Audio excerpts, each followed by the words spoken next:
El día de hoy, a través de En la Balanza, se encuentra con nosotros la maestra Gracia del Socorro Arias Ramos, quien es candidata a jueza de primera instancia en materia penal acusatorio oral. Sí. Son muchas palabras. Muchas gracias, maestra, por aceptar esta invitación. Gracias a ustedes por permitirme el espacio.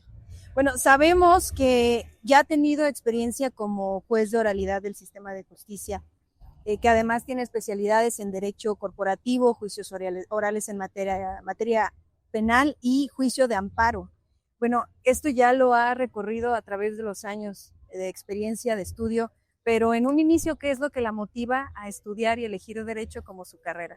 Desde el principio, desde que estaba en la prepa, mi inclinación por la equidad de las personas, de dar a cada quien lo justo en todos los asuntos que hasta con los amigos teníamos, siempre me ha motivado que a cada quien se le dé lo que le corresponde. O sea, me han movido mucho ciertas injusticias que en ocasiones veía en cosas tan cotidianas que decías, ¿cómo es posible? Entonces, fue más que nada lo que me motivó a ingresar a la Facultad de Derecho. Sin embargo, pues cuando estás en la prepa todavía no tienes ni mucha noción de lo que implica toda la carrera. Ya hasta que estás en segundo o tercer año es cuando te das cuenta de la amplitud de gamas que puede abarcar la carrera de Derecho. Y desde el principio a mí me llamó mucho la atención el derecho penal. Por eso me incliné por empezar a practicar desde que estaba en la escuela en áreas que eran relacionadas con el derecho penal. ¿Cómo cuáles? Empecé a ir de meritoria al juzgado penal, a los juzgados penales, y empecé a trabajar también de meritoria, obviamente, se le puede decir trabajo, en despachos jurídicos. Entonces ahí te alcanzabas a empapar de asuntos no únicamente penales, sino también familiares que se presentaban a los titulares de los despachos en donde estaba. Y posteriormente, cuando terminé la carrera, muy pronto se me presentó la oportunidad de trabajar en lo que entonces era la Procuraduría General de Justicia. Ahí inicié como agente del Ministerio Público adscrita a los juzgados penales precisamente. ¿Recuerda algún caso que la haya marcado que pudiese definir la visión que usted tiene de la justicia? No sé si algo que la haya conmovido, probablemente algo que la haya indignado con mucha profundidad, pero que existe ese caso en particular. No es uno, son desgraciadamente en el derecho penal la mayoría de los casos que llevan implicados niños llevan violencia.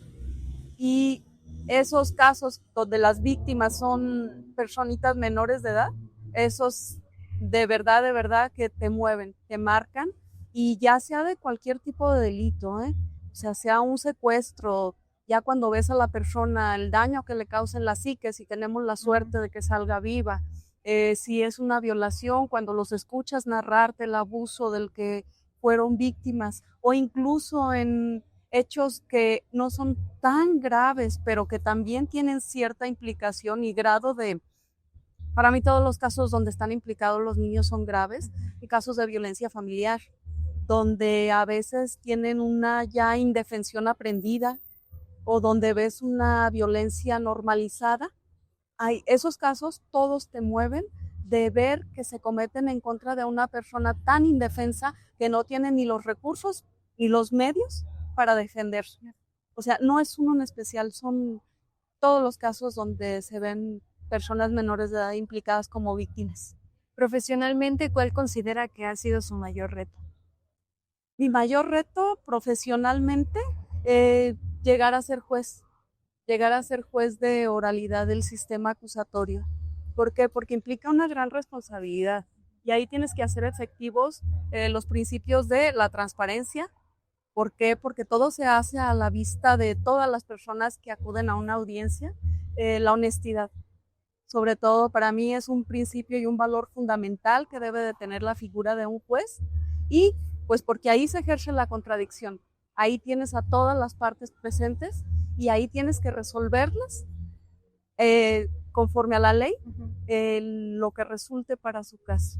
Precisamente, y como a partir de estas elecciones, esto es un mundo para los que desconocemos, o sea, que sí sabemos que existen quiénes o ciertos procesos cuando tú tienes un juicio, pero sigue siendo un mundo completamente desconocido para quienes no estamos en el contexto del derecho. Sí, así es. ¿Qué pasa con los jueces? Lo dice como tal el departamento de primera instancia. ¿Qué es lo ideal que tendría que ocurrir? O sea, cuando alguien llega con una problemática, ¿qué tipo de problemática tiene que ser para que se resuelva con un juez de la categoría en la que usted va a participar? Cuando un asunto es denunciado, del tipo que sea, ahí el primer contacto que tienen es con la fiscalía, son con los agentes del Ministerio Público, y cuando ellos determinan que ya realizaron determinados actos de investigación y que su caso está sustentado, es cuando solicitan que se judicialice y es cuando solicitan a los jueces de oralidad la audiencia inicial. En ese término, nosotros tenemos 24 horas para citar para una audiencia. ¿Y cuál es? Entonces, sí, entonces ahí ya llega la fiscalía, se cita a las partes, se expone el caso que se está investigando y la fiscalía expone los datos de prueba con los que cuenta, y es cuando el juez ya se pronuncia sobre si ese asunto es factible a través de una vinculación a proceso de pasar a una etapa de investigación complementaria, o si sabes qué, decreta una no vinculación a proceso, fiscal puede seguir investigando y reunir más material probatorio para poder volver a solicitar la audiencia inicial. Maestra Arias, ¿considera que la justicia en México es accesible para todos? La justicia a través del sistema acusatorio se ha vuelto mucho más accesible para las personas.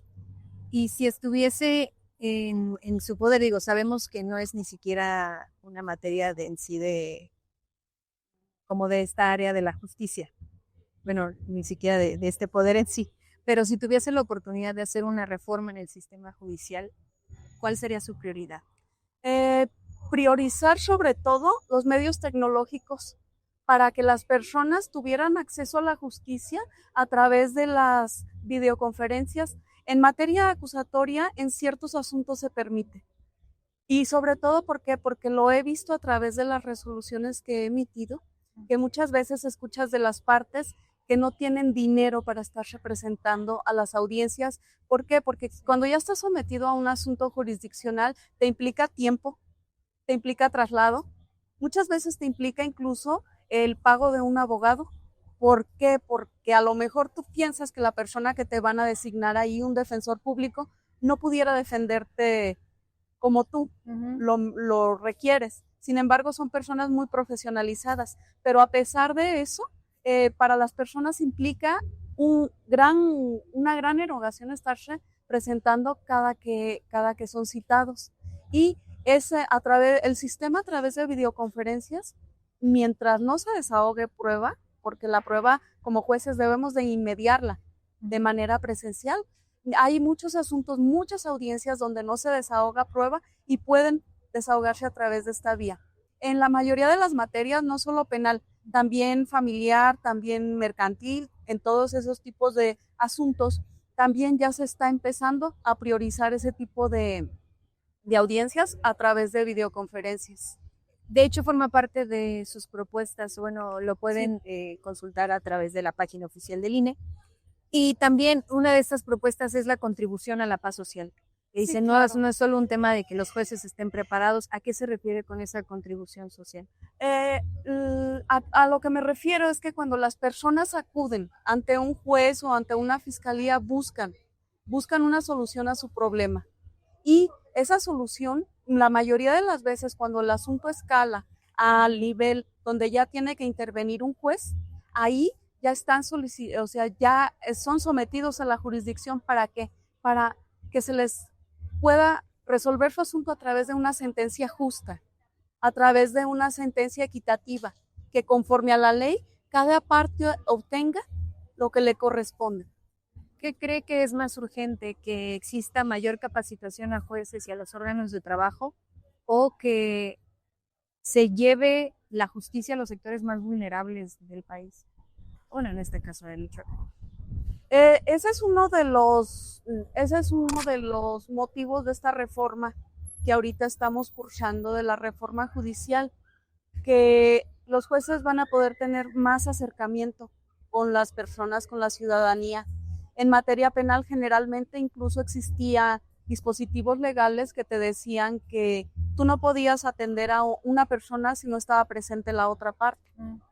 Entonces, ¿qué pasaba? Que llegaban a acercarse y pues tenías que negarles el acceso a hablar contigo. ¿Por qué? Porque pudiera presumirse que tú estás favoreciendo a la parte que vas a recibir, si la otra parte se enteraba. Sin embargo, ahora ya va a ser una justicia de puertas abiertas y yo pienso que eso va a favorecer el acercamiento también con grupos más vulnerables. ¿Habría cambiado algo de este proceso electoral? Digo, todavía no llevamos a cabo el ejercicio que debemos de, pero ¿habría cambiado algo de lo que lleva transcurrido? No sé si tal vez la forma en la que se eligieron los candidatos o probablemente el tema de tiempos para la preparación de quienes se postularon. ¿Habría cambiado algo? No, no, porque los órganos interesados han proporcionado los medios para que tú conozcas los perfiles de las personas. Ciertamente la reforma determinó que se tenía que reemplazar el 50% de los cargos de los jueces y el cargo que yo desempeño ahora fue uno de esos. Sin embargo, también se nos dio la oportunidad de volver a inscribirnos para contender.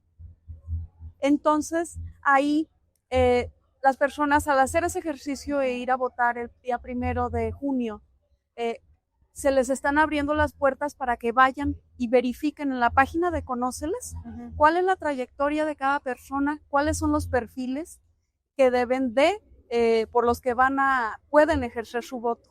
Entonces yo pienso que de cambiar algo, pues es como lo ha dicho el titular del Instituto Electoral, es una elección que están realizando en tiempo real, entonces está a prueba, error, y a todos se le está dando solución conforme se van presentando los problemas que pudieran resultar, pero no, realmente no le cambiaría nada porque se ha visto que es un proceso muy transparente en ese sentido.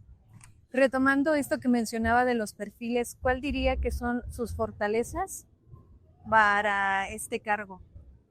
Mis fortalezas para seguir desempeñando el cargo es porque precisamente como lo manifestó usted, quiero seguir contribuyendo con mis resoluciones a que se restablezca el tejido social, porque sé que las resoluciones que he emitido son apegadas a la legalidad, son apegadas al respetar los principios que deben de prevalecer en la actuación judicial, como son la independencia, son la equidad, son la honestidad.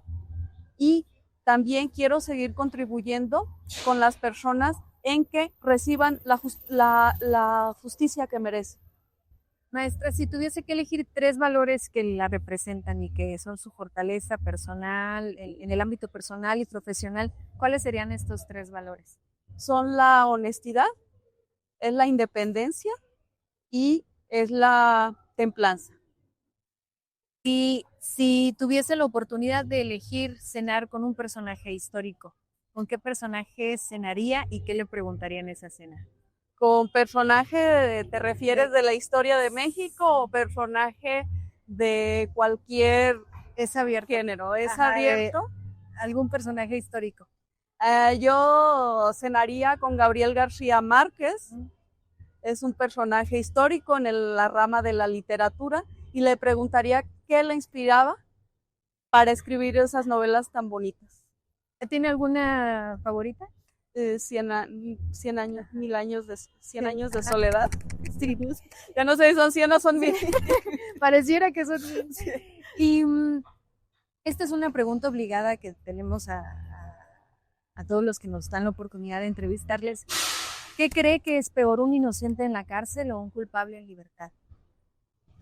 Creo que es peor un inocente en la cárcel.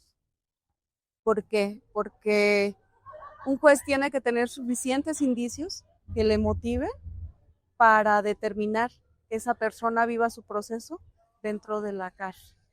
y dentro de la cárcel, pues viven hechos que cambian su vida totalmente, o sea, desde el impacto de decirles, te tienes que quedar a cursar todo tu proceso dentro del centro de internamiento en donde estás ahora, el impacto que les causas y sobre todo cuando más te das cuenta que pues sí existen datos para aperturar una etapa de investigación complementaria, pero que tú así casi dices, si no hay mucha prueba aquí, esta persona va a salir absuelta. Sin embargo, ese tiempo que dura el proceso y que puede extenderse en ejercicio del derecho de defensa de acuerdo a la postura que quiera defender el defensor que él tenga, puede extenderse hasta 2 años. Y ahí sí yo pienso que tiene más estragos en una persona que seas inocente y que estés dentro. Finalmente, más allá de la ley, ¿qué significa para usted hacer justicia? Dar a cada quien lo que le corresponde, ser equitativo. Muchas gracias, maestra. Al contrario, muchísimas gracias a ti. Te lo agradezco muchísimo. Al contrario. El espacio.